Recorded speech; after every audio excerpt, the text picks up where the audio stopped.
해바람교 성도 여러분 안녕하십니까? 정준모 목사입니다. 반갑습니다. 좋은 하루 시작하셨습니까? 또 오늘 하루 하나님 앞에 기도로 가까이 나가시는 시간을 가지셨는지 모르겠습니다. 기도를 통해서 우리가 하나님 앞에 나아가는 이 중요한 일에 있어서 이 작은 강의들이 조금이라도 사용이 되었으면 좋겠습니다. 우리는 계속 R.C. 스프롤 목사님이 기도하면 정말 달라질까라는 책을 함께 보고 있죠. 챕터가 좀 두껍기 때문에 가능하면 그 챕터를 내용을 나눠서 보고 있습니다. 오늘은 두 번째 챕터입니다. 하나님의 뜻이 있는데 왜 기도해야 하는가에 대한 내용입니다. 지금까지는 제가 화면을 좀 크게 나왔다면 이제 파워포인트 중심으로 내용을 좀 더 보실 수 있도록 그렇게 준비를 했습니다. 한번 요약을 통해서 내용을 살펴보겠습니다. 이렇게 말씀합니다. 기도로 얻는 많은 유익이 있다. 그렇다면 정말 기도가 어떤 차이를 만들어내는가? 기도한다고 뭔가 변하는가? 이렇게 질문합니다. 물론 우리가 기도한다고 해서 하나님의 마음이 바뀌지는 않는다라고 R.C. 스프롤 목사님은 분명히 말씀합니다. 왜냐하면 성경에는 하나님께서 영원 전에 작정하신 일들이 있다라고 말하기 때문이죠. 그래서 우리가 기도한다고 해서 무조건 하나님의 마음이 바뀐다고 말한다면 그것은 성경적이지 않을 것입니다. 하지만 기도하면 상황이 혹은 종합적인 상태가 바뀌어진다라고 우리는 말할 수 있다라고 R.C. 스프롤 목사님은 말씀합니다. 기도에 대해서 몇 가지 오해를 짚고 넘어가고 있습니다. 예를 들어서 두세 사람이 모여서 합심하여 구하면 이루어 주시겠다라고 말씀하셨죠. 이것은 물론 기도에 대한 말씀이기도 하지만 기본적으로 교회의 훈련에 대한 말씀이다라고 설명합니다. 그래서 우리는 기도라는 것을 단순히 어떤 한 구절에서만 가져올 것이 아니라 성경 전체의 기도에 관한 가르침을 전반적으로 살펴야 한다 이렇게 말씀하고 있습니다. 성경은 하나님께서 뜻을 돌이키신다라고 말씀하고 있죠. 그래서 많은 사람들이 이 부분을 가지고 기도는 하나님의 마음을 돌이키는 것이다라고 말씀한다고 R.C. 스프롤 목사님이 이야기합니다. 그런데 하나님은 죄를 짓지 않으십니다. 어떤 것을 정하시고 돌이키시지 않으십니다. 그러므로 하나님께서 뜻을 돌이킨다라는 성경의 표현은 오히려 영이신 하나님을 우리가 이해할 수 있도록 사람의 모습처럼 묘사한 것이다라고 이해할 수 있습니다. 예를 들어서 요나서에 나오는 뜻을 돌이키셨다라는 것은 안심되다, 마음이 놓이다라는 뜻입니다. 그래서 하나님께서는 니느웨의 백성들이 회개를 하는 것을 보시고 마음이 놓이셨고 그들을 경고하셨던 그 판결을 철회하신 것이다 이렇게 R.C. 스프롤 목사님은 설명합니다. 하나님은 변하지 않는 분이기 때문에 그분의 마음은 변하지 않는다 계속 강조하십니다. 그러나 상황은 바뀐다라고 말씀합니다. 하나님께서는 어떻습니까? 하나님의 주권적인 그분의 뜻을 이루기 위해서 상황을 사용하시고 또 성도의 기도는 하나님께서 어떤 일들을 이 세상에 실현시키시는 도구이다 이렇게 말씀합니다. 쉽게 말해서 하나님께서는 기도를 통해서 그분의 일을 이루신다라는 것입니다. 그러므로 기도하면 상황은 달라진다라고 말씀합니다. 예를 들어서 하나님께서는 그분은 주권적이시지만 인간 대리자를 통해서 자주 일하신다라는 것을 설명합니다. 기도라는 것을 이해하기 위해서는 하나님의 주권과 인간이 가지고 있는 어떤 자유로움을 설명할 수 있어야 되는데 그것을 이해하기 위해서는 예를 가져온 것 같습니다. 예를 들어서 욥을 공격한 사람들이 스바 사람들이 있었고 또 갈대아 사람들이 있었는데 그들은 선택의 자유를 가졌습니다. 만약에 그들이 원하지 않았다면 욥을 공격하지 않을 수 있었죠. 그런데 원래 악명 높았던 이들은 절대로 하나님에 의해서 강압을 당한 것이 아니라는 것이죠. 오히려 이들은 적극적으로 그 일에 동참했고 이들의 악한 행위를 통해서 하나님의 뜻이 성취되었음을 볼 수 있습니다. 그런 면에서 스바와 갈대아 사람들은 일정한 한계 안에서는 자유를 가진 것이다 라고 설명하시고 있습니다. 그래서 R.C. 스프롤 목사님은 이렇게 이 내용을 풀어갑니다. 인간의 자유라는 것과 인간의 자치, 독립, 자율 이런 것을 혼동해서는 안 된다라는 것입니다. 하나님의 주권과 인간의 자치, 인간이 독립해 있다, 하나님과 상관없다, 인간은 완전히 자율적인 존재이다라는 것은 그 두 가지는 언제나 논리적으로 충돌하죠. 그러나 하나님의 주권과 인간의 자유, 인간이 어떤 것을 자유롭게 행동할 수 있다라는 그 자유 자체는 절대로 충돌하지 않는다라고 설명하고 있습니다. 성경은 인간이 자유롭긴 하지만 주권적이지는 않다라고 말합니다. 조금 말이 약간 어려울 수 있지만 자유롭긴 하지만 주권적이진 않다 이렇게 설명합니다. 인간은 자신의 어느 정도 한계 내에서 하나님께서 주시는 한계 내에서 자유가 있으며 그 한계 내에서 우리의 기도는 상황을 바꿀 수 있다라고 우리의 기도의 역할을 설명하고 있습니다. 우리가 기도하는 핵심적 이유는 하나님의 주권 때문이다라고 말씀합니다. 기도하면서 가장 빈번하게 바뀌는 것은 우리의 악한 마음이라고 말씀합니다. 우리가 다른 이유를 찾을 수 없다 하더라도 우리가 기도를 하면서 우리의 악한 마음이 발견이 되고 하나님의 주권을 인정할 수 있다면 이것만으로도 우리가 기도해야 할 이유가 충분하다라고 말씀하고 있습니다. 그러면서 이 챕터의 뒷부분에 조나단 에드워즈의 저작을 가져와서 기도에 대해 설명합니다. 실제로 책을 보시면 조금 더 복잡한 내용이지만 제가 조금 더 간단하게 요약했습니다. 우리는 기도를 통해서 하나님의 영광을 위해서 하나님만 의지한다는 사실을 의식적으로 인정하게 된다 이렇게 말씀합니다. 기도를 통해서 우리는 하나님께 합당한 존경을 표하게 됩니다. 한편으로는 하나님은 우리에게 기도를 요구하신다는 것이죠. 뜨겁게 우리가 기도할 때 다양한 면에서 우리의 마음이 준비가 됩니다. 기도할 때 우리는 어떻습니까? 우리의 지성이 준비가 되는데 그분의 은혜를 받아들이도록 우리가 준비가 됩니다.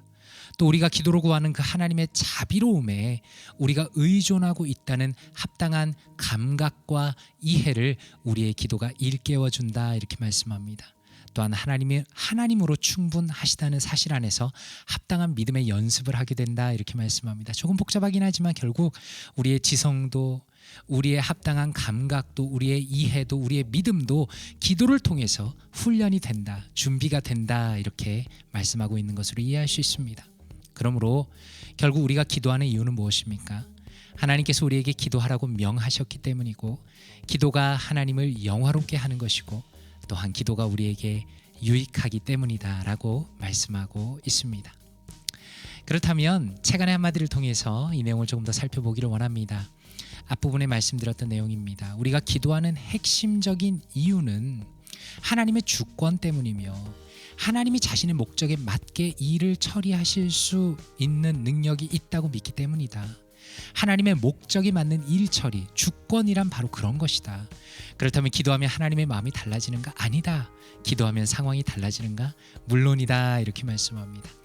R.C. 스프롤 목사님이 이 챕터에서 하나님의 주권과 우리의 기도, 어떤 의미에서 우리가 자유롭게 하는 그 기도를 조화시키기 위해서 노력합니다. 우리가 기도할 때 하나님께서 우리 기도를 사용하시고 하나님의 주권을 인정하기 때문에 하나님의 마음을 바꾸는 것은 아니지만 우리의 기도를 사용하시는 그 하나님의 역사로 인해서 얼마든지 상황이 바뀔 수 있다라고 두 가지를 함께 강조하고 있다는 것을 알 수가 있습니다. 그렇다면 말씀을 통해 한번 바라보기를 원합니다. 기도에 대한 오해의 말씀이었죠. 마태복음 18장 19절입니다. 혹시 시간이 나시면 이 문맥을 한번 전체적으로 성경을 읽어보시면 좋겠습니다. 이렇게 말씀합니다. 진실로 다시 너에게 이르노니 너희 중에 두 사람이 땅에서 합심하여 무엇이든지 구하면 하늘에 계신 내 아버지께서 그들을 위하여 이루게 하시리라 이렇게 말씀합니다. NIV 성경입니다.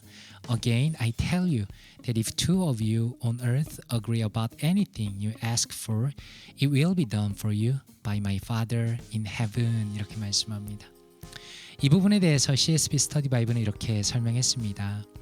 조금 길지만 한번 읽어보겠습니다. A common but mistaken interpretation holds that this verse promises that God will do whatever two or more believers ask. This violates the context. There is a clear connection with the immediately preceding discussion about restoring a sinning disciple. The two or three mentioned in verse 20 are thus the two or three witnesses that were first mentioned in verse 16. Christ is present with his disciples when they gather and seek his leadership about traveling behavior among disciples. He will answer their prayer for the sinning believers' restoration. 이렇게 설명했습니다. 무슨 의미입니까? 일반적인데 그렇게 보통 해석하는데 잘못된 해석은 이것입니다. 이 구절이 하나님께서 2명 이상의 신자들의 어떤 요구라도 행하실 것이라는 약속으로 이해하는 것입니다. 이건 문맥이랑 어긋나는 것이죠. 이 문맥을 읽어보시면 이 구절은 죄를 지은 제자를 회복시키는 것에 대한 직전의 논의와 분명히 관련이 있습니다. 20절에 언급된 두세 명이라는 것은 갑자기 아무나 두세 명이 나온 게 아니라 16절에 처음 언급된 두세 증인입니다.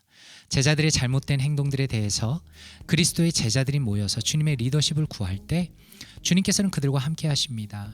예수님께서는 죄를 지은 신자들의 회복을 위한 그들의 기도에 응답하실 것입니다. 이렇게 설명합니다. 다시 말해서 이것이 기도에 대한 설명은 맞지만 그냥 두세 명이 모여서 아무 내용이나 기도한다고 들어주신다는 그런 의미가 아니라 죄를 지은 성도들, 제자들의 그 죄를 돌이키기 위해서, 회복을 위해서 하나님 앞에 기도할 때 그 기도를 들으신다라는 내용이라고 R.C. 스프롤 목사님이 설명하는 것을 지금 이 스터디 바이블을 통해서 조금 더 강조를 해보았습니다. 그렇다면 이 내용을 가지고 RCP의 관점으로 한번 살펴보도록 하겠습니다. 자, 하나님이 모든 것을 주권적으로 다스리시는데 우리가 꼭 기도해야 하는가? 이 질문은 어쩌면 가장 많이 들어본 질문일 것입니다. 이 부분에 대해서 스프롤 목사님은 인간이 기도한다고 해서 하나님의 마음은 절대 바꿀 수 없다. 하나님의 마음은 바꿀 수 없지만 상황은 얼마든지 바뀐다라고 두 가지를 다 강조합니다. 인간은 절대로 하나님으로부터 독립되어 있는 존재가 아닙니다. 자치는 불가능합니다. 그럼에도 불구하고 인간은 하나님이 허락하신 어느 정도 안에서 자유로운 존재라고 설명하고 있죠. 그래서 우리는 이 R.C. 스프롤 목사님을 통해서 하나님의 주권은 훼손시키지 않으면서 또 우리가 마음껏 기도할 수 있는 길을 열어준 것이다 라고 이렇게 이 책의 내용을 평가할 수 있습니다. 하나님께서는 성도의 기도를 사용하셔서 세상에 자신의 일들을 이루십니다. 그냥 하시는 것이 아니라 성도의 기도를 사용하시고 기도를 통해서 환경을 변화시키시고 그것을 통해서 자신의 일들을 이루십니다. 하나님께서 그분의 일하심 속에서 우리의 기도를 사용하신다는 것은 큰 격려이고 기쁨이다라고 말할 수가 있겠죠. 그럼에도 불구하고 한번 생각해 보십시오. 하나님의 주권 때문에 기도한다라는 R.C. 스프롤 목사님의 설명은 다시 한번 기도의 진짜 목적에 대해서 생각해 보게 합니다.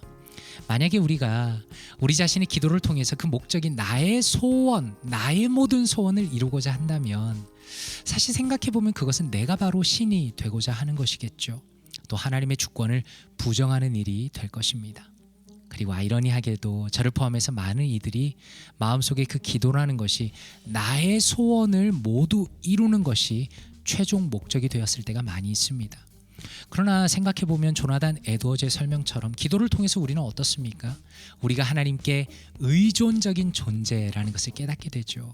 하나님의 위대하심 안에서 그분을 향한 우리의 믿음을 연습하게 되는 것이 바로 기도의 그 깊은 의미가 있다라는 것입니다. 그래서 기도라는 것은 확실하게 우리의 기도를 통해서 상황이 변합니다. 그런데 나의 뜻을 이루는 마법의 주문은 아닙니다. 오히려 기도는 하나님의 뜻을 가장 확고하게 이루시는 성도에게 주신 믿음의 도구다라고 말할 수 있습니다. 제 나름대로 기도의 정의를 내려보았습니다. 하나님의 뜻을 가장 확고하게 이루시는 성도에게 주신 믿음의 도구이다라고 말하고 싶습니다.